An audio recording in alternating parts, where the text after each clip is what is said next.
যখন কষ্টের মধ্যে ছিলেন নবী সাল্লাল্লাহু আলাইহি ওয়াসাল্লাম, তখন কিসের ঘটনা ঘটেছে? মেরাজ। এবং নবী সাল্লাল্লাহু আলাইহি ওয়াসাল্লামকে আল্লাহ পাক সশরীরে মেরাজ করিয়েছেন, ঘুমের মধ্যে নয়, সশরীরে। এই জায়গা থেকে আলোচনার বাকি অংশটা খুব ভালো করে বোঝার চেষ্টা করেন।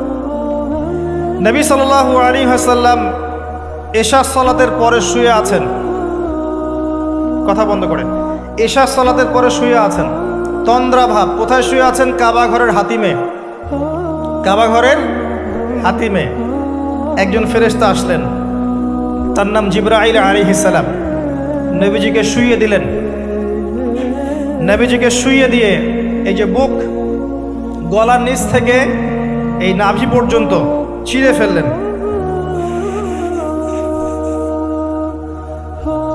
কলিজা এটা বের করা হলো, একটা পাত্র আনা হলো।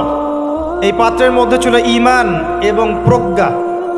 এগুলো কিন্তু কোনো গল্প নয়, এগুলো সবগুলো বাস্তব সত্য ঘটনা। এটা নবী সাল্লাল্লাহু আলাইহি ওয়াসাল্লামের জীবনে ঘটেছে। এগুলোর ব্যাখ্যা কি, এগুলো কি সায়েন্টিফিক কি না, এগুলোর পিছনে দর্শন কি, যুক্তি কি, এগুলো আমাদের আজকের আলোচনার বিষয় নয়। কারণ আমি অনেক দিন আলোচনা করেছি যে সায়েন্স আপনাকে সব কিছুর ব্যাখ্যা দিতে পারবে না। কোনো কিছু সায়েন্স দিয়ে প্রমাণ হলেই বিশ্বাস করব, না হলে করব না, এই চেতনার নাম শিরক।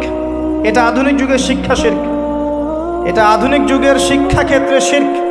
যে সায়েন্স কিছু প্রমাণ করলে বিশ্বাস করব, না করলে করব না, এটাতে আমি বিশ্বাস করি না, আমাদের বিশ্বাস করা উচিত নয়। সায়েন্সকে জিজ্ঞাসা করবেন রূহ কাকে বলে, please give us the definition of রূহ।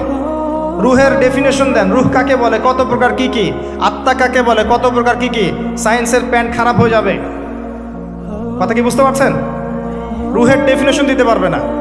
জিজ্ঞাসা করবেন স্বপ্ন কাকে বলে, মানুষের স্বপ্ন মাঝে মাঝে সত্য হয় কিভাবে, ব্যাখ্যা দিতে পারবে না। যদি বলেন মানুষ ঘুমায়, ঘুমের একটা পূর্ণাঙ্গ ব্যাখ্যা দেন, দিতে পারবে না। যদি বলেন যে কবরের আযাবের ব্যাখ্যা দেখ, পারবে না। জিন জাতির ব্যাখ্যা দেখ, পারবে না। মালায়েকার ব্যাখ্যা দেখ, পারবে না। তাদের দৌড় একটা জায়গা পর্যন্ত, সেটা হলো বিগ ব্যাং থেকে মহাবিশ্ব সৃষ্টি হয়েছে। সব কিছু কি ওখানে শেষ হবে?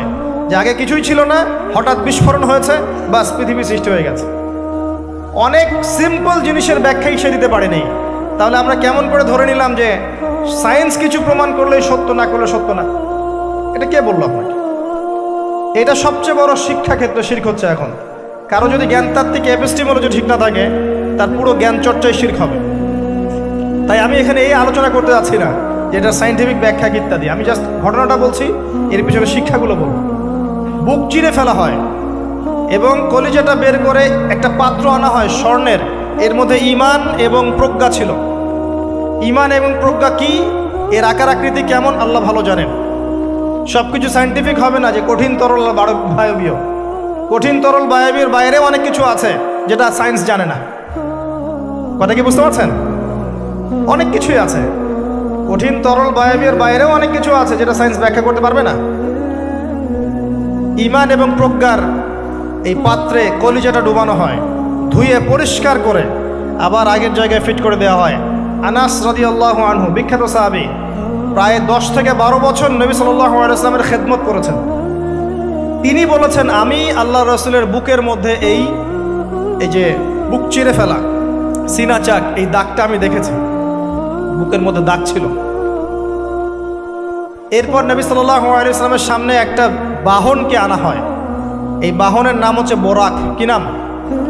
গাধার চেয়ে একটু বড়, খচ্চরের চেয়ে একটু ছোট, এর নাম হচ্ছে বোরাক।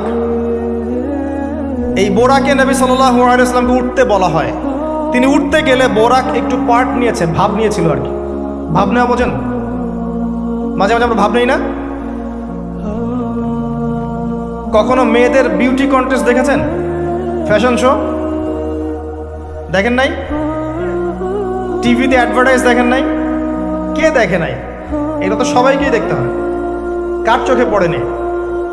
মনে হবে যে মানুষকে ভয় দেখাচ্ছে। এই যে ভাব, বোরাক একটা ভাব নিয়েছিল। তো জিবরাইল আলাইহিস সালাম বোরাককে বলছেন যে শোনো, তোমার পিঠে মুহাম্মদ সাল্লাল্লাহু আলাইহি ওয়াসাল্লামের চেয়ে উত্তম কোনো মানুষ এখনো বসে নাই। আর মুহাম্মদ সাল্লাল্লাহু আলাইহি ওয়াসাল্লামের চেয়ে প্রিয় এবং সম্মানিত মহান কোনো ব্যক্তি আল্লাহর কাছে নাই। অতএব তুমি এত পাট নিও না। তখন বোরাক ঘামতে শুরু করে। আমি যে কথাগুলো বলছি এগুলো সহিহ বুখারীর মধ্যে আছে, সহিহ মুসলিমের মধ্যেও আছে এবং অন্যান্য সিরাতের গ্রন্থগুলোর মধ্যে আছে। আমি এক জায়গায় করে কথাটা বলার চেষ্টা করছি। এরপর বোরাক ছুটতে শুরু করে। নবীজি বলছেন বোরাকের ছোটার গতিটা এমন ছিল যে আমরা আমাদের দৃষ্টি যতদূর পর্যন্ত যায় সে তার একটা পা অতদূর পর্যন্ত ফেলছে। এখনকার রকেটগুলোর গতি দেখেছেন? এই মহাবিশ্ব যত অভিযান, আমাদের ধারণা যে এই মেরাজের ঘটনাকে কেন্দ্র করেই হয়েছে। এই থিওরিগুলো ওরা পেত না। মহাবিশ্বের এই আকাশ ভেদ করে যাওয়া যায়, এই যে কনসেপ্টটা, এই কনসেপ্টটা কিন্তু নবী সাল্লাল্লাহু আলাইহি ওয়াসাল্লাম মেরাজের আগে কখনো হয়নি। একমাত্র ঘটনা পৃথিবীতে যে পৃথিবীর কোনো মানুষ 7 আকাশের উপরে গিয়েছেন, আল্লাহর সাথে কথা বলে এসেছেন। সুবহানাল্লাহ। এমনকি কোনো নবীর ক্ষেত্রেও এটা হয়নি, কোনো নবীর ক্ষেত্রেও নয়। সেখানে গিয়ে দেখলেন মসজিদের মধ্যে একজন ব্যক্তি সালাত আদায় করছেন। গড়ন, দেহের গড়নটা একটু লম্বা এবং চুলগুলো কোকড়ানো, কানের লতি পর্যন্ত, রুগ্ন একটু। তাকে বলা হচ্ছে ইনি হচ্ছেন মুসা আলাইহিস সালাম, সালাত পড়ছেন। এখন কিভাবে সালাত পড়ছেন, জীবিত না মৃত নাকি বারজাখে, আমরা ব্যাখ্যা করতে পারবো না। যা তিনি দেখেছেন তাই বলেছেন, আমরা বিশ্বাস করেছি। সামি'না ওয়া আতা'না। যেমনটা আবু বকর সিদ্দিককে বলা হয়েছে রাদিয়াল্লাহু আনহু, আপনি কি মেরাজের ঘটনা বিশ্বাস করেন? আপনি কি মেরাজের ঘটনা বিশ্বাস করেন? আল্লাহ রাসূল সাল্লাল্লাহু আলাইহি ওয়াসাল্লাম এক রাতের মধ্যে বাইতুল মাকদিস গিয়েছেন, সেখান থেকে আরশে আজিম, আবার ফিরে এসেছেন, ওযুর পানি গড়িয়ে পড়ছে। আবু বকর সিদ্দিক তিনি বলছেন এর চাইতেও বড় কথা তো আমি বিশ্বাস করি, সেটা হলো আসমান থেকে কোরআন তার উপর নাজিল হচ্ছে প্রতিনিয়তই। যে আল্লাহ তার উপর কোরআন নাজিল করতে পারেন, তাকে আসমানে নিয়েও যেতে পারেন, এটা অবিশ্বাস করার কি আছে? এরপর থেকে তার নাম হয় কি? সিদ্দিক। তো আমরা ওই দিকে যাওয়ার চেষ্টা করি। নবীজি বলেছেন, ব্যাস সত্য। এবং এখানে ঢোকার আগে একটা পাথরের মধ্যে এই বোরাকটাকে বেঁধে রাখা হয়। আরেকজন ব্যক্তিকে দেখেছেন যার গড়ন ফর্সা এবং লালচে, এই দুইটা কালারকে মিক্স করলে যেমন গায়ের রং হবে এমন, এবং চুলগুলো হচ্ছে অনেক সোজা, সিল্কি। সিল্কি শব্দটা আমি বুঝলাম, চুলগুলো অনেক সোজা, এটা আমার কথা। স্বচ্ছ ঝকঝকে চুল। তো গায়ের গড়নটা খুব বেশি লম্বাও না, খুব বেশি খাটোও না। নবীজিকে বলা হচ্ছে ইনি হচ্ছেন ঈসা ইবনে মারইয়াম। নবী সাল্লাল্লাহু আলাইহি ওয়াসাল্লাম আরেকজনকে দেখলেন যার গড়নটা হুবাহু নবী সাল্লাল্লাহু আলাইহি ওয়াসাল্লামের মতোই। এবার তাকে বলা হলো ইনি হচ্ছেন আদি পিতা ইব্রাহিম আলাইহিস সালাম। ইব্রাহিম আলাইহিস সালামের সাথে আমাদের নবী সাল্লাল্লাহু আলাইহি ওয়াসাল্লামের পুরো ফিজিক্যালিও মিল ছিল এবং জীবনের যে গতি এখানেও মিল ছিল। হয়তোবা এই কারণেই আমরা দরুদ ইব্রাহিমে অন্য নবীর নাম না নিয়ে ইব্রাহিম আলাইহিস সালামের নামটা নিচ্ছি। আল্লাহু আলাম, আল্লাহ ভালো জানেন। যখন নবীর নাম আসবে সবাই কমসে কম সাল্লাল্লাহু আলাইহি ওয়াসাল্লামটুকু বলবেন মনে মনে। এবার সেখানে নবী সাল্লাল্লাহু আলাইহি ওয়াসাল্লাম সমস্ত নবীদেরকে নিয়ে 2 রাকাত সালাত পড়লেন। তিনি ইমামতি করলেন। নবীদের ইমাম হচ্ছেন আমাদের নবী মুহাম্মদুর রাসূলুল্লাহ সাল্লাল্লাহু আলাইহি ওয়াসাল্লাম। আল্লাহ পাক আমাদের সবাইকে তার সুন্নাহগুলো আমল করার তৌফিক দান করুন। আমাদের প্রতিটা কাজ যেন তার সুন্নাহ মতো হয়, আল্লাহ পাক সে তৌফিক এনায়েত করুন। এরপর নবী সাল্লাল্লাহু আলাইহি ওয়াসাল্লামকে নিয়ে যাওয়া হচ্ছে আকাশে। প্রথম আকাশে, আকাশের দরজা আছে।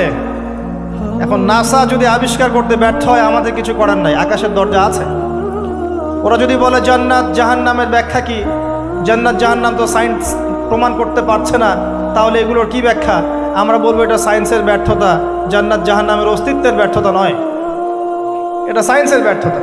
আছে, খুঁজতে থাকেন, একদিন পাবেন ইনশাআল্লাহ। তবে পাওয়ার আগে যে কিয়ামত হয়ে যাবে এটা নিশ্চিত। পাওয়ার আগে কিয়ামতই হয়ে যাবে। আমরা কারেন্ট অ্যাফেয়ার্সে দেখেছিলাম কয়েকদিন আগে একটা গ্রহের সন্ধান পাওয়া গেছে। এই গ্রহটা ডায়মন্ড দিয়ে তৈরি, হীরার। এখন বিশ্ববাসী বিশ্বাস করছে হ্যাঁ হীরার গ্রহ আছে। কথা বুঝতে পারছেন? আল্লাহ পাক কোরআনে বলেছেন জান্নাতের মাটি হবে সোনার, আছে না, সোনার, মতির, জহরতের। তো যদি কখনো দেখবেন সায়েন্স বলে যে হ্যাঁ এমন একটা গ্রহ পাওয়া গেছে পৃথিবী থেকে কয়েক কোটি আলোকবর্ষ দূরে, গ্রহের নাম হচ্ছে JNAXYZ.000 অমুক, এদের নামগুলো এমন ভয়ঙ্কর হয় আর কি, তখন দেখবেন বিশ্বের মানুষ বিশ্বাস করছে। করবে না বিশ্বাস? নিশ্চিত বিশ্বাস করবে। আমাদের পুরো চিন্তাটাই এখন এমন, সায়েন্স বললে হ্যাঁ আমি হ্যাঁ, ও যদি বলে না আমি না। 20 সেকেন্ড হাত দাও, 20 সেকেন্ডই। মাস্ক না পরলে যাবে না, ভাইরাস যাবেই না, পড়তেই হবে। 3 ফিট দূরে দাঁড়াও, 4 ফিট দূরে দাঁড়াও, ও যা বলবে তাই। এটা শিরক। মসজিদের মধ্যে আমরা বানরের মতো নামাজ পড়ছি, জাস্ট লাইক ডঙ্কিস, 4 ফিট দূরে দূরে এক একজন। সুবহানাল্লাহ, মাঝখানে কি শয়তানের জন্য? বাকি সবখানে এক জায়গায় একত্রিত হওয়া যাচ্ছে। মসজিদে গেলে 1000টা রেস্ট্রিকশন, কি সমস্যা? সমস্যা কোথায়? চেহারা ঢেকে নামাজ হয় মসজিদে? বড় বড় ওলামায়ে কেরামদের কাছে ফতোয়া নেন। একটা বিশ্বাস, একটা ভয়, একটা আতঙ্ক। আর কিছু কিছু মিডিয়ার কাজ হচ্ছে মানুষকে আতঙ্কিত করা। আজকে কয়টা মরল, আজকে কয়টা আক্রান্ত হলো, আজকে কয়টা কি হলো। মানুষের সাইকোলজিক্যালি এমন, মানে মাইন্ডসেটটা তৈরি করা হচ্ছে এমন যে ভয়, আতঙ্ক। কেন ভাই, মরবেন না কখনো? সতর্ক থাকার নাম কি এরকম করা? সারা বিশ্বের মানুষকে ভয় দেখিয়ে আতঙ্কিত করে ফেলা হচ্ছে। আর ওইদিকে দেখেন যাদের যুদ্ধ করার যুদ্ধ করছে, যাদের যা কিছু করার তাই করছে। সারা ওয়ার্ল্ড অ্যাফেয়ার্স কি থেমে আছে? মানুষের দৃষ্টিভঙ্গিকে একদিকে ফোকাস করিয়ে দেয়। আমরা বলছি না যে ভাইরাসের অস্তিত্ব নাই, কিন্তু আল্লাহর চেয়ে বেশি ভয় তাকে করতে হবে কেন? বিগত 1 বছরে যতগুলা মানুষের সাথে আমি মুসাফা করেছি, এতদিনে আমার কবরে থাকার কথা ছিল, যদি সায়েন্স সত্য হয়। কথা কি বুঝতে পারছেন না? এখন আপনি আমাকে ব্যাখ্যা দেন যে আমার কেন হয় নাই, ব্যাখ্যা দেন। কি ব্যাখ্যা দিবেন আপনি আমাকে? প্রতিটা দিন ইভেন এই মাহফিলের সিজনে প্রতিটা দিন মিনিমাম 100-200 মানুষের সাথে আমি মুসাফা করেছি, এবং সবাই এটা সাক্ষী। একটা দিন আমার জ্বর আসে নাই, এর কি ব্যাখ্যা দিবেন? সায়েন্স যদি এটাই বলে যে মুসাফা করলেই ভাইরাস হবে, মুসাফা করলেই ভাইরাস হবে, তাহলে আমার হইল না কেন? এর ব্যাখ্যা দেন। কোনো ব্যাখ্যা নাই। এরপরেও আল্লাহ বিশ্বাস করবে না, এরপরেও আল্লাহ বিশ্বাস করবে না। জামজাম কূপ, জামজাম কূপের পানির ব্যাখ্যা দেন, কিভাবে এত পানি চলছে, শেষ হচ্ছে না কেন? আমাদের চিন্তা ভাবনা চেঞ্জ করেন। ও যা বলবে তার 100% সত্যি হতে হবে এমন নয় বিষয়টা। এর উপরে আল্লাহ পাকের জ্ঞান আছে, আল্লাহর হুকুম চলে, আল্লাহর হুকুমই সব কিছু। এর বাইরে মানুষ প্রোটেকশন নিবে, সুস্থ থাকবে, সে তার মেডিকেল রুটিনগুলো ঠিকঠাক মতো চলবে, ঠিক আছে, কিন্তু এত বেশি কেন মাথায় নিতে হবে যে আল্লাহকেই মানুষ ভুলে যাচ্ছে? সব কিছুর ঊর্ধ্বে মনে হয় যে বস্তুবাদিতা আল্লাহ অনেক পরের আল্লাহ। ব্যাপারটা কেন এমন কেন হলো? আমরা দিন দিন আমাদের সাইকোলজি এমন জায়গায় নিয়ে যাচ্ছি যে চিন্তা ক্ষেত্রে আমরা বুদ্ধিবৃত্তিকভাবে শিরক করছি। আল্লাহ পাক বোঝার তৌফিক দান করুন। আমিন। আসেন, কোন জায়গায় ছিলাম? প্রথম আকাশ, আকাশের দরজা আছে, নক করা হচ্ছে।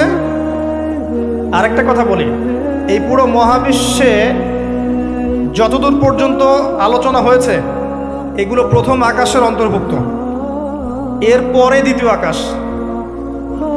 কথা কি বুঝতে পারছেন? এই সব কিছু প্রথম আকাশের মধ্যে, এত গ্যালাক্সিস, এত গ্রহ, এত নক্ষত্র সবকিছু। ওই দিক থেকে আওয়াজ আসছে যে কে আপনারা, কে? জিবরাইল আলাইহিস সালাম বলছেন আমি জিবরিল। ওই দিকের প্রহরী বলছেন আপনাকে কি পাঠানো হয়েছিল? জিবরিল আমিন বলছেন হ্যাঁ আমাকে পাঠানো হয়েছে। আপনার সাথে কে? আপনার সাথে, আমার সাথে মুহাম্মদুর রাসূলুল্লাহ সাল্লাল্লাহু আলাইহি ওয়াসাল্লাম। দরজা খুলে দেয়া হলো, প্রবেশ করা হলো। তিনি দেখলেন একজন ব্যক্তি একবার ডানে তাকাচ্ছেন, একবার বামে তাকাচ্ছেন। ডান দিকে তাকাচ্ছেন, হাসছেন, বাম দিকে তাকাচ্ছেন, কাঁদছেন। নবী সাল্লাল্লাহু আলাইহি ওয়াসাল্লাম জিজ্ঞাসা করলেন উনি কে আর উনি এমন করছেন কেন? তাকে বলা হলো তিনি হচ্ছেন আমাদের সবার আদি পিতা আদম আলাইহিস সালাম। যখন ডান দিকে দেখছেন, ডান দিকের রূহগুলো হচ্ছে জান্নাতি রূহ, এগুলোকে দেখে তিনি হাসছেন, তার সন্তানদের মধ্যে এই মানুষগুলো জান্নাতে যাবে। যখন বাম দিকে তাকাচ্ছেন, তার সন্তানদের এই রূহ দেখে তিনি কষ্ট পাচ্ছেন, এরা জাহান্নামে যাবে। আর আমি বলে রাখি, সহিহ বুখারীতে 4 বার হাদিসে এসেছে যে আদম আলাইহিস সালামকে কিয়ামতের মাঠে আল্লাহ পাক ডেকে নিয়ে আসবেন এবং বলবেন, তোমার সন্তানদের মধ্য থেকে জান্নাতি জাহান্নামী আলাদা করে দাও। আদম আলাইহিস সালাম বলবেন, কতজন হে আল্লাহ? আল্লাহ বলবেন, প্রতি 1000-এ 999 জনকে জাহান্নামের জন্য আলাদা করে দাও। বলেন নাউযুবিল্লাহ, ইন্না লিল্লাহি ওয়া ইন্না ইলাইহি রাজিউন। প্রত্যেক 1000-এ 999 জন মানুষ জাহান্নামে যাবে। আল্লাহ পাক আমাদেরকে হেফাজত করুন, আমিন। তবে সবচেয়ে বেশি মানুষ যারা জান্নাতে যাবে তারা এই উম্মতের মধ্যে, এটা সুখবর। সবচেয়ে বেশি মানুষ যারা জান্নাতে যাবে তারা এই উম্মতে মুহাম্মাদির মধ্যেই হবে। তারপরেও আরেকটা দুঃসংবাদ, যে এই উম্মতের মধ্যে 73টা দল হয়ে যাবে, যার মধ্যে 72 দল জাহান্নামে যাবে, একটা দল জান্নাতি। মা আলা আলাইহি ওয়া আসহাবি, আমি যার উপরে আছি, আমার সাহাবীরা যার উপরে আছেন। অতএব আমরা আমাদের আকীদা আমলগুলোকে আল্লাহ রাসূল সাল্লাল্লাহু আলাইহি ওয়াসাল্লাম এবং সাহাবীদের আকীদা আমলের সাথে মিলাই, ইনশাআল্লাহ আমরা জান্নাতে যাব। আরেকটা কথা হচ্ছে, এই উম্মতের মধ্যে যারা শিরক না করে মারা যাবে, শিরকের গুনাহ না করে মারা যাবে, হয়তো অন্য অন্য বড় গুনাহ আছে, আল্লাহ চাইলে তাদের সমস্ত গুনাহকে মাফ করে জান্নাতে দিতে পারেন। সাবধান থাকবেন শিরক থেকে। আল্লাহ পাক সবাইকে শিরক থেকে মুক্ত রাখুন, আমিন। আদম আলাইহিস সালামকে দেখে তিনি সালাম দিলেন, তিনি সালামের প্রতি উত্তর দিলেন, মারহাবা জানালেন এবং এগিয়ে চললেন। দ্বিতীয় আসমানে নবী সাল্লাল্লাহু আলাইহি ওয়াসাল্লাম সাক্ষাৎ হচ্ছে দুজন নবীর সাথে। একজন ঈসা ইবনে মারিয়াম, নাম শুনেছেন? তিনি সেই নবী যিনি কে হত্যা করবেন এবং এই পৃথিবীতে তিনি আবারও ফিরে আসবেন ইনশাআল্লাহ। ন্যাটো ওকে ঠেকাতে পারবে না, জিউসরা তাকে ঠেকাতে পারবে না, ইসলামের অন্যান্য যে বিরোধী শক্তি তারা তাকে ঠেকাতে পারবে না। তিনি পৃথিবীতে আসবেন, সিরিয়ার দামেস্কের সাদা মিনারের উপরে তিনি অবতরণ করবেন 2 জন ফেরেশতার কাঁধে ভর দিয়ে। যখন তার চুল দিয়ে টপ টপ করে পানি পড়তে থাকবে এবং এই ঘামগুলো বা পানিগুলো দেখতে মুক্তার মতো মনে হয়। হাদিস এভাবে স্পষ্ট এসেছে, টাটকা। যে কোনো আলেমকে জিজ্ঞাসা করেন, আপনাকে বলে দিবে চল। তার সাথে আরেকজন নবীকে দেখলেন, নবী সাল্লাল্লাহু আলাইহি ওয়াসাল্লাম, তার নাম ইয়াহইয়া আলাইহিস সালাম, ঈসা ইবনে মারিয়ামের খালাতো ভাই, বা দুজনের মাঝে একটা সম্পর্ক আছে, আমি এই মুহূর্তে ভুলে গেছি, এরকমই কিছু একটা হবে। ইয়াহইয়া আলাইহিস সালাম সেই নবী যার নাম আল্লাহ পাক নিজে রেখেছেন, সুবহানাল্লাহ। তিনি সাইয়্যিদ ছিলেন, নেতা ছিলেন, নবী ছিলেন। একইভাবে সালাম বিনিময় হলো, নবীজি এগিয়ে চললেন সাল্লাল্লাহু আলাইহি ওয়াসাল্লাম। তৃতীয় আকাশে তিনি দেখলেন আরেকজন নবী, তাকে বলা হলো তিনি হচ্ছেন ইউসুফ আলাইহিস সালাম, যাকে পুরো পৃথিবীর অর্ধেক সৌন্দর্য দেওয়া হয়েছে। আর আপনারা জানেন সূরা ইউসুফ একটা সূরাই আছে, আর এই সূরা ইউসুফ জুলাইখার প্রেম কাহিনী নয়, বরং এই সূরা হচ্ছে ইউসুফ আলাইহিস সালামের সাথে তার পিতা ইয়াকুব আলাইহিস সালামের প্রেম কাহিনী। ভালো করে পড়ে দেখবেন। কিভাবে বললাম? ছেলের শোকে কাতর হয়ে বাবা কাঁদতে কাঁদতে অন্ধ হয়ে গেছেন। আপনার গার্লফ্রেন্ড কি আপনার জন্য অন্ধ হয়েছে? যখন ইউসুফ আলাইহিস সালাম একটা রুমাল পাঠালেন, মনে আছে, তার বাবার চোখে দেওয়ার জন্যে, দূর থেকে, যোজন যোজন দূর থেকে তার পিতা বলছেন, আমি ইউসুফের গন্ধ পাচ্ছি। বাবার ছেলের এমন প্রেম কাহিনী আপনি কোথাও পাবেন না। এটা সূরা ইউসুফ, পড়ে দেখেন। আর ইউসুফ আলাইহিস সালামের যে চরিত্র ছিল, তার চেহারার চেয়ে চরিত্র আরো বেশি সুন্দর ছিল। তাকে জেনার অফার করা হচ্ছে, তিনি বলছেন আল্লাহকে আমি ভয় করি। আর যুবকদেরকে আমরা বলতে চাই যে যদি আপনি জেনা থেকে দূরে থাকতে পারেন, যদি শুধু জেনা থেকে দূরে থাকতে পারেন, আল্লাহ পাক আপনার যে কোনো দোয়া কবুল করবে ইনশাআল্লাহ। নিশ্চিত মৌতের হাত থেকে আল্লাহ আপনাকে বাঁচাতে পারেন যদি আপনি জেনা ছাড়তে পারেন। জেনা মানে শুধু ফিজিক্যাল রিলেশন নয়, জেনা মানে রাতের বেলা জেগে কথা বলাও, অনলাইনে চ্যাটিং করো,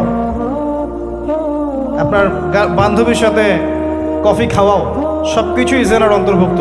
এগুলো ছাড়তে পারলে আল্লাহ পাক আপনার দোয়া কবুল করবেন। ওইভাবে যে 3 জন ব্যক্তি গুহায় আটকা পড়েছিল, মনে আছে? গুহার মুখের মধ্যে একটা পাথর এসে গেল।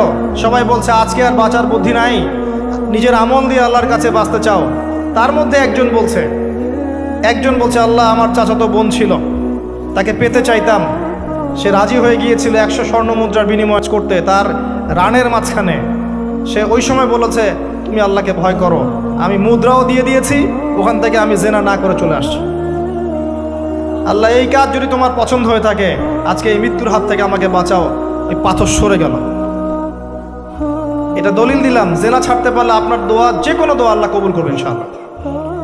শুধু তাই নয়, আরশে আজিম আল্লাহ পাকের সবচেয়ে বড় সৃষ্টি। এর নিচে আল্লাহ পাক 7 শ্রেণীর মানুষকে ছায়া দিবেন। তার মধ্যে এক শ্রেণী হচ্ছে সেই যুবক যাকে কোনো সুন্দরী নারী আহ্বান করেছে খারাপ কাজ করার জন্য, উচ্চ বংশের, সে বলেছে আমি আল্লাহকে ভয় করি। পারবেন ইউসুফের মতো হতে? আল্লাহ পাক তৌফিক ইনায়াত করুন, আমিন। আপনি জেনা থেকে দূরে থাকেন, আল্লাহ পাক আপনার ঘরে খাদিজা রাদিয়াল্লাহু আনহার মতো মেয়ে দিবেন ইনশাআল্লাহ। আপনি 10টা ঘাটের পানি খেয়ে আসবেন, দেখবেন এমন বউ আল্লাহ কপালে জুটাইছে, সে মাশাআল্লাহ 20 ঘাটের পানি খাওয়া। হ্যাঁ, কিফাউন কিরাম, আল্লাহ পাক একদম দুনিয়াতে ইকুয়ালি ডিল করেন। আল্লাহ পাক আপনাদের প্রত্যেকের পারিবারিক জীবনটা সুখী করুন, দোয়া করি আমি। ইউসুফ আলাইহিস সালাম তারপরে এগিয়ে চললেন, আর প্রত্যেক আকাশেই মারহাবা মুসাফা হচ্ছে এবং সালাম হচ্ছে। চতুর্থ আকাশে নবী সাল্লাল্লাহু আলাইহি ওয়াসাল্লাম দেখছেন ইদ্রিস আলাইহিস সালাম। ইদ্রিস আলাইহিস সালামের কথা সূরা মারিয়ামের মধ্যেও আছে, পড়ে দেখবেন। সালাম বিনিময় হলো, নবীজি এগিয়ে চললেন। পঞ্চম আকাশে তিনি দেখছেন হারুন আলাইহিস সালাম। কার ভাই? মুসা আলাইহিস সালামের ভাই। তিনি কিন্তু মুসা আলাইহিস সালামের সাথে ফেরাউনের সামনে গিয়ে দাওয়াত দিয়েছেন, মনে আছে? আরেকটা কথা বলি, কোরআনে দাড়ির দলিল আছে? দাড়ি বলবে নাই। কোরআনে কোথায় দাড়ির দলিল আছে বলেন তো দেখি, কে বলতে পারবেন? কঠিন প্রশ্ন। 500 টাকা পুরস্কার দেবো আমার পক্ষ থেকে, জান। যদিও 500 কোনো টাকাই না, টাকার মান দিন দিন কমছে। কোন সূরায় দাড়ির কথা আছে কে বলতে পারবেন? আলেম ওলামা বাদ, তারা তো পারবেন। আমরা সিভিলিয়ানদের জিজ্ঞাসা করছি, সাধারণ জনগণ। কে পারবেন বলেন? কোন সূরায় দাড়ির কথা আছে? দাড়ি কোরআনে একটা জায়গায় দাড়ির কথা আছে, কে বলতে পারবেন? দেখছেন, আল কোরআনের আলো ঘরে ঘরে যা আলো, তাই না? স্লোগান দিয়ে কাজ হবে না ভাই, প্রত্যেক ঘরে ঘরে কোরআনওয়ালা মানুষ তৈরি করতে হবে, তারপরে আলো অটোমেটিক ঘরে ঘরে জ্বলবে ইনশাআল্লাহ। আচ্ছা যাক, আমার টাকা বেঁচে গেল। সূরা তহায় আছে। কোথায় আছে? সূরা তহার মধ্যে আছে। একটা জায়গায় দাড়ির কথা আছে, সেটা হচ্ছে হারুন আলাইহিস সালামের দাড়ি। কার দাড়ি? হারুন আলাইহিস সালামের দাড়ি। মুসা আলাইহিস সালাম ফেরাউন থেকে এই যে দলবল নিয়ে পার হওয়ার পরে, বনু ইসরায়েলকে নিয়ে পার হওয়ার পরে আল্লাহ পাক তাকে 40 দিন ডেকেছেন তুর পাহাড়, মনে আছে? তুর পাহাড়ে তিনি গেছেন। এই ফাঁকে বনু ইসরায়েল শিরক করা শুরু করেছে, এই যে বাছুর পূজা শুরু করেছে, মনে আছে? পড়েন নাই কখনো? বাছুর পূজা শুরু করেছে। মুসা আলাইহিস সালাম তাওরাত নিয়ে আসছেন, এসে দেখছেন যে কওমের এই অবস্থা। তিনি রাগে তাওরাত ছুঁড়ে মারলেন। তিনি প্রচণ্ড ব্যক্তিত্ব সম্পন্ন মানুষ ছিলেন, গায়রতওয়ালা। রাগে তাওরাত ছুঁড়ে মারলেন এবং এসে এই যে হারুন আলাইহিস সালাম যাকে রেখে গিয়েছিলেন যে কওমকে দেখাশোনা করবে, তার দাড়ি চিপে ধরলেন। তুমি থাকতে এরা এই অবস্থায় গেল কিভাবে? এক হাতে দাড়ি, এক হাতে চুল চেপে ধর, তুমি থাকতে এই অবস্থা হইল কিভাবে? সূরা তহা পড়ে দেখেন। তখন হারুন আলাইহিস সালাম বলছেন যে হে আমার ভাই, আমার দাড়ি আর চুল ধরো না, এই একটা জায়গায় আছে। তার মানে দাড়ি পাওয়া যাচ্ছে কোরআনে। কিছু মানুষ তো এখন বলে কোরআন মানি হাদিস মানি না, তাই না? ওই অজুহাত দিয়ে এখন দাড়ি রাখে না, বলে কোরআনে তো দাড়ির কথা নাই, রাখবো কেন? সুবহানাল্লাহ। আপনারাও কি এটা বিশ্বাস করেন যে আমরা শুধু কোরআন মানবো, হাদিস মানবো না? স্পষ্ট কুফরি, স্পষ্ট কুফরি। কোরআন এবং হাদিস একসাথে মিলেই শরিয়া। শুধু কোরআন মানি হাদিস মানি না এটা বলতে গিয়ে সে বোঝাচ্ছে সে আসলে কোরআনও মানে না। কোরআনে আল্লাহ বলেছেন ওয়ামা আতাকুমুর রাসূল ফাখুযুহ, রাসূল যা দিয়েছেন নিয়ে নাও। ওয়ামা নাহাকুম আনহু ফানতাহু, যা থেকে নিষেধ করেছেন দূরে থাকো। তাহলে সুন্নাহ না মানলে আপনি কিভাবে কোরআন মানবেন? কথা কি বুঝতে পারছেন? আসেন হারুন আলাইহিস সালাম সালাম বিনিময় হলো, চললেন। তারপরে ষষ্ঠ আসমানে গিয়ে দেখলেন মূসা আলাইহিস সালাম, সেই যে ব্যক্তি। সালাম বিনিময় হলো, চলে যাচ্ছেন, আর মূসা আলাইহিস সালাম কাঁদছেন, কান্না করছেন। জিজ্ঞাসা করা হলো, কেন কান্না করছেন?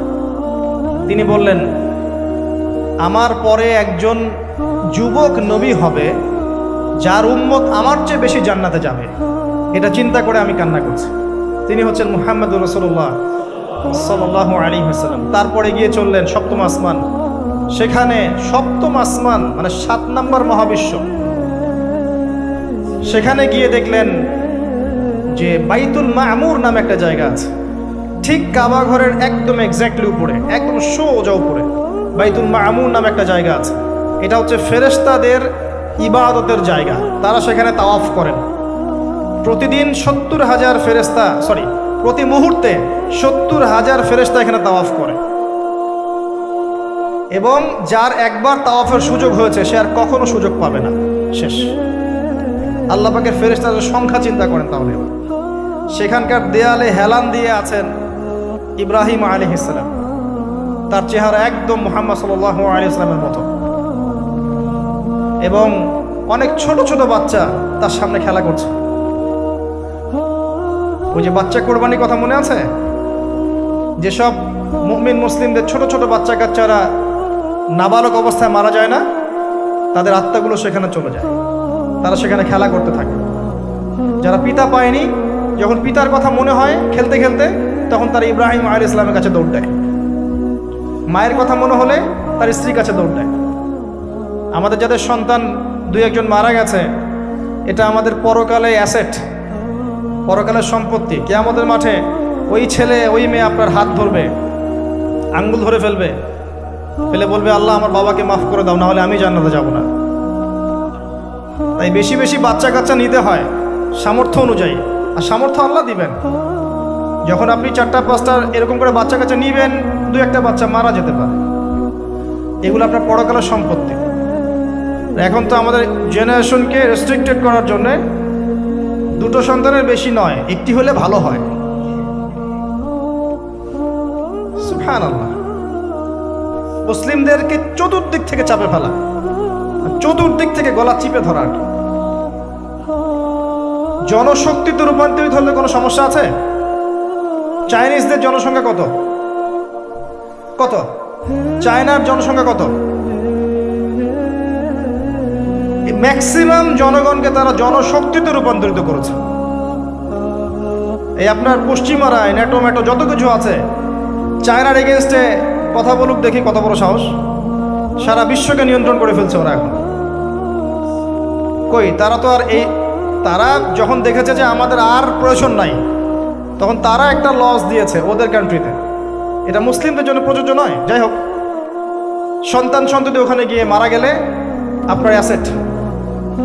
এরপরে আসেন যারা ইচ্ছা করে সন্তান হত্যা করছে, গর্ভের সন্তান যখন জানছে যে এটা মেয়ে, তখন তাকে ফেলে দিচ্ছে। আবার অবৈধ সন্তান যারা অ্যাবর্শন করে নষ্ট করছে, এই যে হত্যাগুলো, এই প্রাণগুলোকে আল্লাহ পাক কিয়ামতের মাঠে জীবন্ত করবেন এবং তাদেরকে দেখিয়ে ওই ব্যক্তিদেরকে চার্জ করা হবে যে কি অপরাধে তাকে হত্যা করা হয়েছে। সতর্ক হয়ে যান। আল্লাহ পাক এটাও বলেছেন, দারিদ্র্যের ভয়ে সন্তানকে হত্যা করো না, রিজিক আল্লাহ দিবেন ইনশাআল্লাহ। এই সমুদ্রের কোটি কোটি মাছকে আল্লাহ পাক খাওয়াতে পারলে আপনাকে আমাকেও খাওয়াতে পারবে ইনশাআল্লাহ, যদি না আমরা আমাদের রিজিকটা সংকুচিত করে ফেলি। মানুষের রিজিক কেড়ে খাচ্ছে সুদের মধ্য দিয়ে। মানুষের রিজিক কেড়ে খাচ্ছে সুদের মধ্য দিয়ে, অন্য কোনো বিষয় নাই, সুদ, রিবা। আসেন, সপ্তম আসমানে এই অবস্থা। এরপরে নবী সাল্লাল্লাহু আলাইহি সাল্লামকে আরো সামনে নিয়ে যাওয়া হলো। এই জায়গার নাম সিদরাতুল মুনতাহা।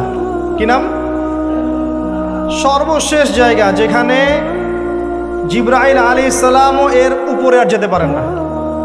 যদিও বা জিবরাইল আলাইহিস সালাম ফেরেশতাদের সর্দার, তিনিও যেতে পারেন না।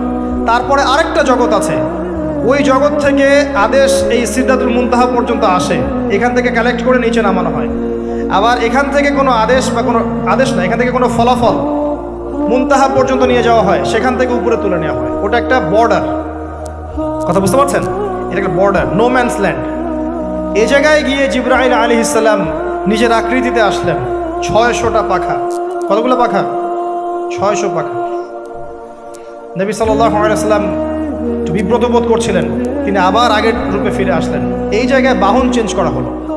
এখানে নবী সাল্লাল্লাহু আলাইহি ওয়াসাল্লাম বলেছেন, আমি সিদরাতুল মুনতাহায় এমন কিছু রং দেখেছি, এত অপরূপ সৌন্দর্য দেখেছি, যেটা কোনো মানুষের পক্ষে ভাষায় প্রকাশ করা সম্ভব না।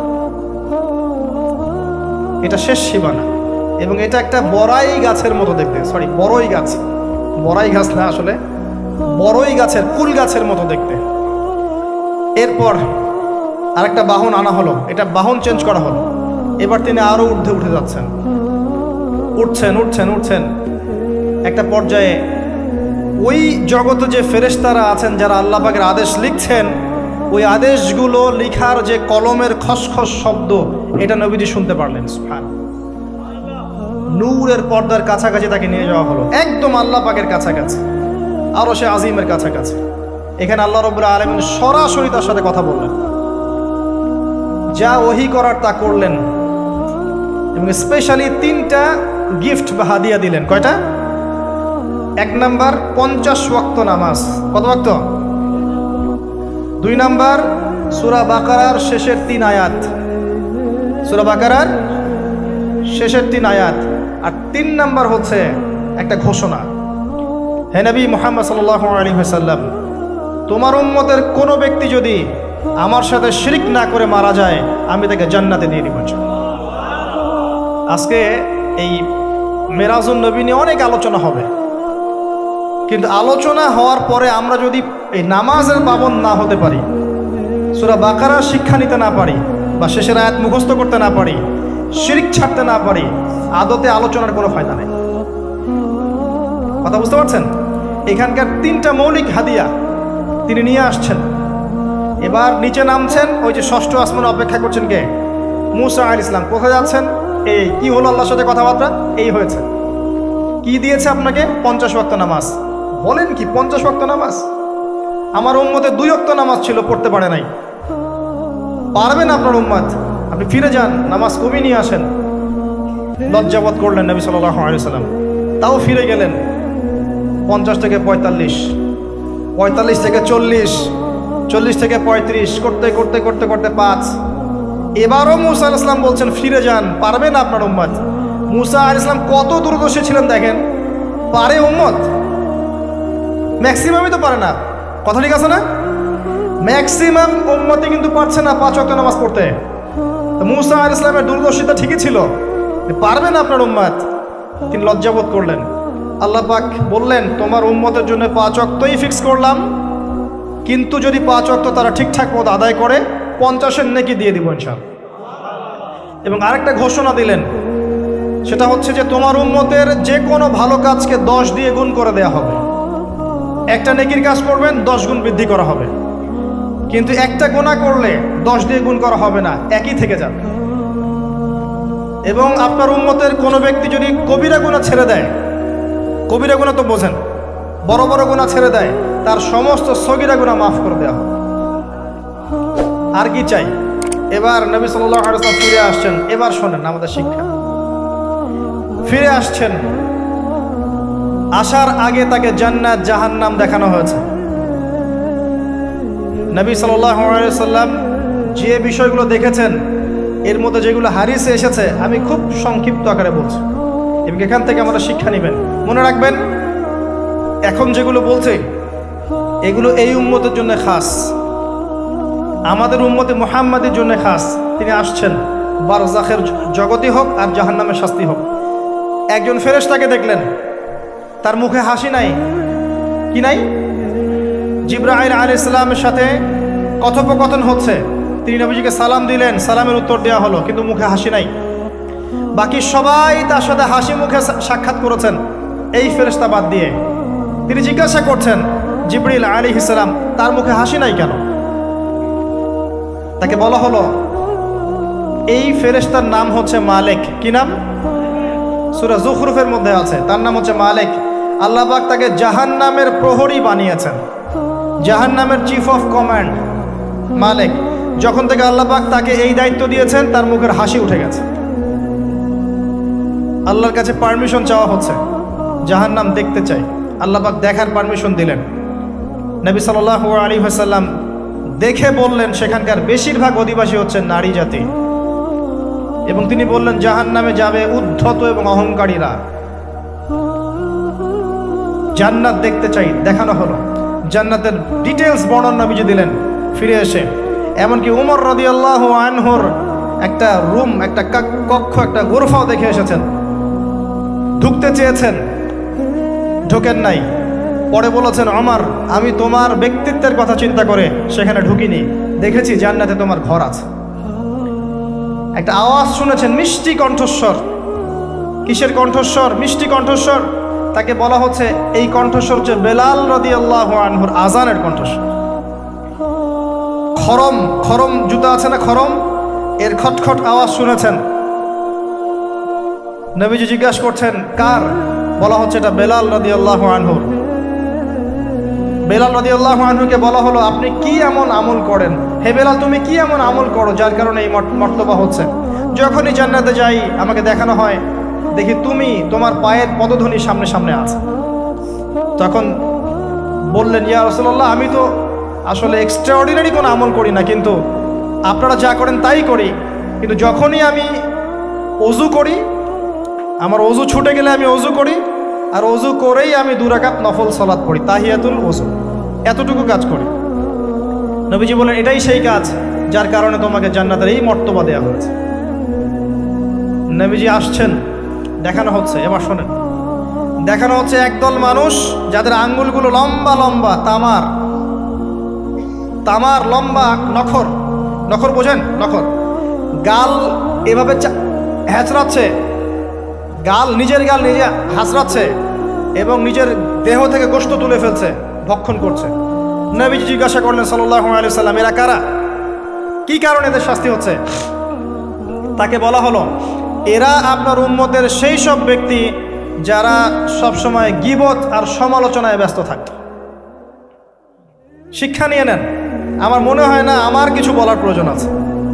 এরা আপনার উম্মতের সেই সব ব্যক্তি যারা আপোষে গীবত, অপবাদ এবং সমালোচনায় ব্যস্ত থাকতো। তার মানে এই উম্মতের একটা বড় সমস্যা হবে গীবত।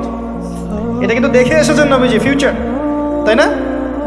এটা বারজাখের শাস্তি চলছে, এটা অন্য একটা জগৎ যেটাকে আপনি এখানকার সময় স্থানকাল দিয়ে ব্যাখ্যা করতে পারবেন না। এটা টাইম ট্রাভেলিং এর মতো। নবীজি আসছেন সাল্লাল্লাহু আলাইহি ওয়াসাল্লাম, দেখছেন, listen to me very carefully. এবার নবীজি দেখছেন এক শ্রেণীর মানুষ, পেট এইরকম ফোলা, অট্টালিকার মতো পেট ফোলা, আর ভিতরে সাপ কিলবিল করছে, এবং এদেরকে রক্তের নদীতে ফেলে মাথাটা ফাটিয়ে দেওয়া হচ্ছে। নবী জিজ্ঞাসা করলেন সাল্লাল্লাহু আলাইহি ওয়াসাল্লাম, এরা কারা? মর্মান্তিক শাস্তি দেওয়া হচ্ছে, এরা কারা? এরকম শাস্তি দেয়া হচ্ছে, আপনি দেখলে আপনার কেমন লাগবে? নবীজিকে বলা হচ্ছে সাল্লাল্লাহু আলাইহি ওয়াসাল্লাম, এরা আপনার উম্মতের এই সব ব্যক্তি যারা ছিল সুদখোর, রিবাখোর। মানে এই উম্মতের অন্যতম বড় সমস্যা হবে রিবা, যেটা আমি বলেছি, প্রতিটা সেক্টরে রিবা। সবচেয়ে নিম্ন পাপ নিজের মায়ের সাথে জেনা করা, সবচেয়ে উচ্চ পাপ আল্লাহ এবং তার রাসূলের সাথে যুদ্ধ করা, এটা হলো সুদ। এবং এর বাস্তবতা হচ্ছে এই, ধনী দিন দিন ধনী হবে, গরিব দিন দিন গরিব হবে, এটা বাস্তবতা। রক্ত চুষে খাওয়া হয়, এই কারণে রক্তের নদীতে ফেলা হয়েছে। এবং সাপ খেয়েছে তারা, সাপ খেয়ে পেট ফুলিয়ে ফেলেছে। আমার মনে হয় না ব্যাখ্যা করার প্রয়োজন আছে। আর একটা হাদিস আগেই বলেছি, যে দেয়, যে নেয়, যে সাক্ষী থাকে, যে লিখে রাখে, সবাইকে সমানভাবে লানত করেছেন নবী সাল্লাল্লাহু আলাইহি ওয়াসাল্লাম। নবীর লানত নিয়ে হাউজে কাউসারের পানি কোশ্চিন কালো পাবেন না, কবরের উত্তর দিতে পারবেন না। এমনকি এই নবী সাল্লাল্লাহু আলাইহি ওয়াসাল্লামের সুপারিশ আপনার কপালে নাও জুটতে পারে, সতর্ক হয়ে যান। না খেয়ে থাকেন, সুদ খায়েন না। না খেতে খেতে না খেয়ে মারা যান, তাও সুদ খায়েন না। আর যদি আপনি আল্লাহর জন্য ছাড়তে পারেন, আল্লাহর জন্য ছেড়ে দেন, আল্লাহ পাক আপনাকে বেহিসাব রিজিক দেবে ইনশাআল্লাহ। যাররা পরিমাণ সন্দেহ করবেন না যে আল্লাহ কি দিবেন না দিবেন না, আল্লাহ পাক অবশ্যই দিবেন ইনশাআল্লাহ। ওয়া মান ইয়াতাওয়াক্কাল আলাল্লাহ ফাহুয়া হাসবুহ, যে আল্লাহর উপর তাওয়াক্কুল করে আল্লাহ পাক একাই তার জন্য যথেষ্ট। আল্লাহ পাক যথেষ্ট। ইয়ারযুকু মাইয়াশা বিগাইরি হিসাব, আল্লাহ পাক বেহিসাব রিজিক দেন যাকে চান। মিন হাইসু লা ইয়াহতাসিব, এমন উৎস থেকে রিজিক দিবেন যে সে কল্পনা করে নাই। ছেড়ে দেন। কিন্তু বিশ্বের শুরু থেকে নিচ পর্যন্ত রিবা দিয়ে ভর্তি। একটা ছোট্ট গ্রামে যাবেন, দেখবেন একাধিক সুদী এনজিও কাজ করছে। এখন মা বোনরাও খুব বেশি সুদ খায়, ব্যাংকের মধ্য দিয়ে, সমিতির মধ্য দিয়ে, এইটা ওইটা ছল চাতুরি ঘুরিয়ে ফিরে কতভাবে যে খাওয়া হয় আল্লাহ ভালো জানেন। আল্লাহ পাক আমাদেরকে এই মহামারী থেকে হেফাজত করুন। সবচেয়ে বড় মহামারী চলছে বিশ্বে, এই ইকোনমিক মহামারী, রিবা কেন্দ্রিক মহামারী, এটা মুসলিমের ইমান আমল সব ধ্বংস করে দিয়েছে। আসেন, তিনি আসছেন, দেখলেন এক শ্রেণীর মানুষ আগুন, বড় বড় আগুনের দলা, এগুলো মুখে ঢুকাচ্ছে, পিছনের রাস্তা দিয়ে বের হয়ে যাচ্ছে। নাউযুবিল্লাহ পড়ি আমরা।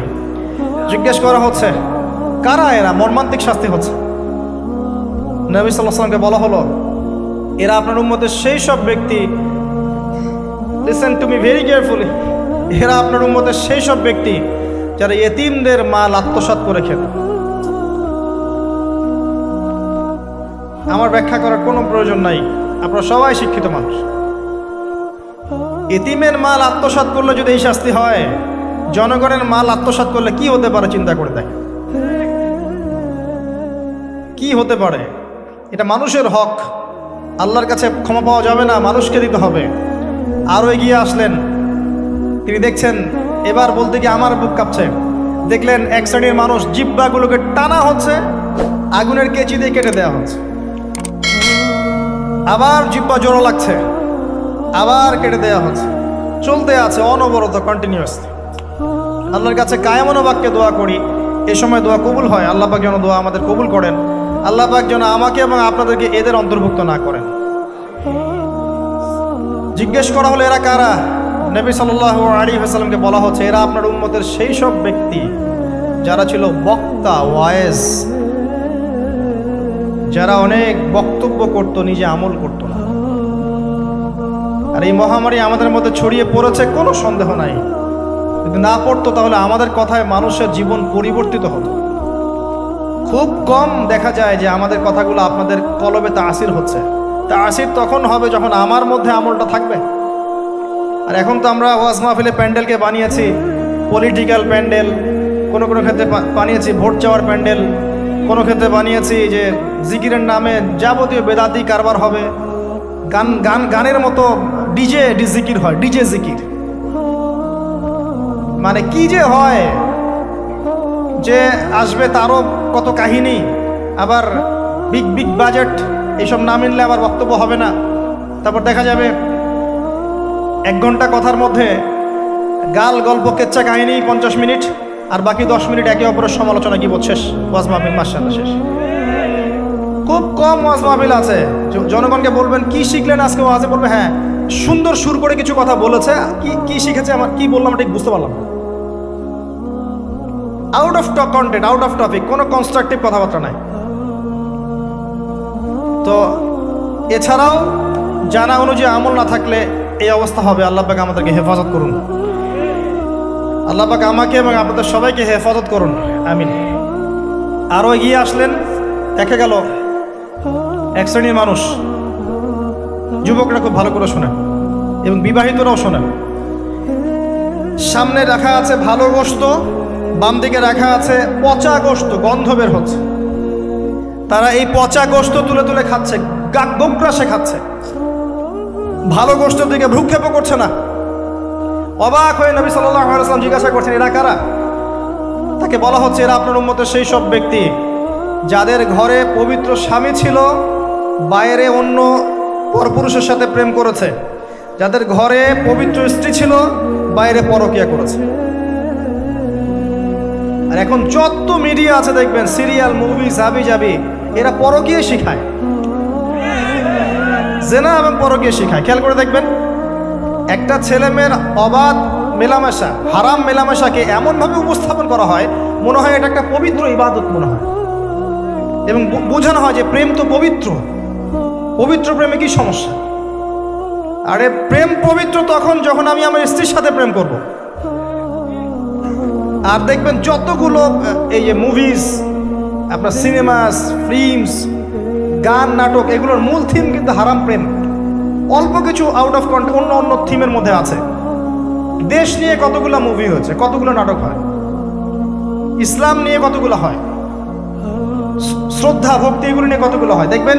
আর এই যে অন্য কান্ট্রির যে সংস্কৃতিগুলো ঢুকেছে, এগুলোর মূল থিম দেখবেন পরকীয়া করাচ্ছে, পরকীয়া শেখায়, বেহায়াপনা শেখায়, কিভাবে শাশুড়ির সাথে ঝগড়া করতে হবে, কিভাবে বউ রেখে আরেকটা প্রেম করতে হবে, বউকে কেমন করে ব্লাফ দেওয়া যায়, এদিকে স্বামীরা ব্লাফ কেমন করে দেওয়া যায়, এগুলোই শেখায়। এবং অনেক ক্ষেত্রে দেখা যায় তাদের দেশের মানুষ এগুলোর প্রতিবাদ করছে, আর আমাদের মা বোনরা এগুলো দিব্যি দেখছে, ডেইলি রুটিন, যে 3-4 ঘন্টা এগুলো দেখতেই হবে। বাঘের সামন থেকে আপনি হাড্ডি গোশত নিয়ে আসতে পারবেন, এইসব মেয়েদের হাত থেকে রিমোট নিতে পারবেন না। এরপরেও দেখবেন আপনি আবার নগ্ন ফিল্ম, পর্নোগ্রাফি আছে না, এগুলো আবার ফ্রি অ্যাক্সেস, আপনি চাইলে ইন্টারনেটে ঢুকবেন, দেখতে পারবেন। এটা কিন্তু আমরা রাষ্ট্রীয়ভাবে বন্ধ করতে পারতাম না, যে আমার দেশে কোনো পর্ন সাইট চলবে না, কোনো পর্ন সাইট চলবে না। পর্নোগ্রাফি একমাত্র কারণ, সমস্ত কারণের সবচেয়ে বড় কারণ, বাকি কারণগুলো আছে, সবচেয়ে বড় কারণ, এর কারণে ধর্ষণ বাড়বে। যত বেশি পর্নোগ্রাফির প্রচলন ঘটবে তত বেশি ধর্ষণ বাড়বে। কারণ পর্ন দেখতে দেখতে মানুষের ভিতরটাকে পশু বানিয়ে ফেলা হয়, এবং এই পশু সুযোগ পেলেই একটা মেয়েকে ধর্ষণ করবে। হ্যাঁ, এর ভিতর থেকে বাইরে মনে হচ্ছে কোটটাই স্যুট পরে আছি, জুব্বা টুব্বা পরে আছি, ভিতরটা পশু বানিয়ে ফেলা হয়। এবং দেখবেন ফাঁক পেলে মেয়েকে ধর্ষণ করবে, ফাঁক পেলে বাচ্চাকে ধর্ষণ করবে, প্রাইভেট পড়াতে গিয়ে ছাত্রীকে ধর্ষণ করবে, চাকরির ক্ষেত্রে মেয়েকে ধর্ষণ করবে। দেখবেন এই কাজগুলো হবে, সুযোগ পেলেই ধর্ষণ করবে, কারণ ইন্টারনালি সে বিস্ট হয়ে গেছে, জানোয়ার। কিভাবে হয়েছে? ওই পর্ন দেখতে দেখতে। যারা এটাতে এডিক্টেড, তখন মনে হয় যে জগৎটা মনে হয় এমনই, একটা মেয়ের দিকে সে আর শ্রদ্ধা, সম্মান, ভালোবাসার দৃষ্টিতে দেখতে পারবে না। মেয়ের দিকে তাকালেই মনে হবে গোশতের টুকরা, খালি ভক্ষণ করতে হবে। হ্যাঁ, মাইন্ডসেটটা চেঞ্জ করে দিবে আপনার। মানে আমি আপনাকে বলি, পবিত্র ভালোবাসাটাকে যৌনতা দিয়ে ট্রান্সফার করা হয়েছে এই বিশ্বে। ভালোবাসা একটা ডিভাইন জিনিস, আল্লাহর পক্ষ থেকে আসে, ডিভাইন একটা জিনিস, অলৌকিক। মানে যখনই আপনি দেখবেন কাবিন হবে এবং আপনি কালিমা পড়ানো হচ্ছে, আপনি বলছেন কবুল, ইমিডিয়েটলি আপনি ফিল করবেন অপরিচিত একটা মেয়ে, আপনি যাকে দেখেন নাই, বাবা মা বিয়ে ঠিক করেছে, আল্লাহর পক্ষ থেকে ডিভাইন একটা ভালোবাসা চলে আসবে, মায়া, একটা মহব্বত, রহমত। এটা তারা ফিল করতে পারবে যারা পর্ন অ্যাডিক্টেড নয়। যারা পর্ন অ্যাডিক্টেড, দেখবেন ওই স্ত্রীকে তার ভালো লাগবে না, তার মনে হবে এর চেয়ে ওই মেয়েটা সুন্দর, তার চেয়ে ওই মেয়েটা সুন্দর, তার চেয়ে ওই মেয়েটা সুন্দর, কারণ তার মাথাটা এরকম বিক্ষিপ্ত, পাশবিক।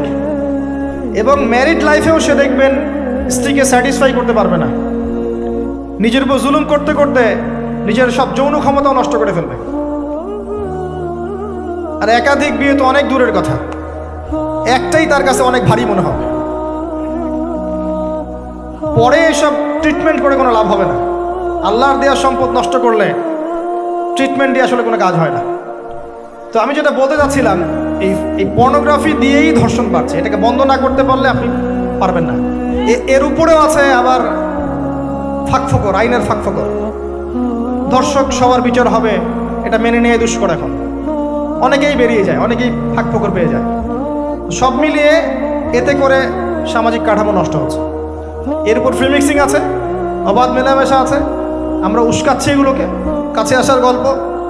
আস্তে আস্তে দেখবেন কাঠামোটা আরও কলাপস করে যাবে দিন দিন। এর ফলে কি হবে আমি বলে দেই, শোনেন, আমার উপর রাগ করে না। দিন দিন কি হবে আমি এটাও বলে দিচ্ছি। যত ডে যাবে দেখবেন এর চেয়ে বেশি সমকামিতা বাড়বে। এগুলোর ফলাফল, এর খিজির আলাইহিস সালামের মতো চোখ দিয়ে দেখেন, এরগুলোর ফলাফল পরে আসবে এমন একটা সময় যে মেয়েদেরকে ধর্ষণ, এর সাথে সমকামিতা। কারণ মানুষ মেয়েদের উপর থেকে দেখবেন আগ্রহ কমে যাবে।